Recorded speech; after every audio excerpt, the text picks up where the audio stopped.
ఏమండి ఏ విధము చేతనైనా ఆ శ్రమలు ఆత్మీయతలో ఎదగనివ్వకుండా, ఏ విధము చేతనైనా ఆ శ్రమలు దేవుని మందిరానికి రానివ్వకుండా, ఏ విధము చేతనైనా దేవుడిలో అభివృద్ధి చెందనివ్వకుండా పొద అనే అనుభవాల మధ్యలోనికి ఏమండి కొన్ని సందర్భాలలో సాతాను వేసినటువంటి తంత్రాలను బట్టి, సాతాను వేసినటువంటి బాణాలను బట్టి శోధనల్లాగా వెంటాడుతూ ఉంటాయి. చాలా మందిని అడుగుతుంటాం, ప్రార్థనకి ఎందుకు రావట్లేదు అని అంటే ఏదో ఒక శోధన.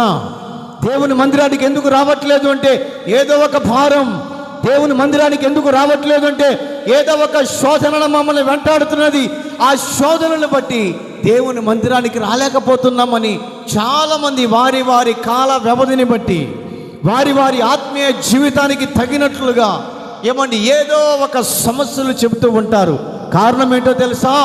ఆ రోజున ఏమండి పొద అనే అనుభవాలు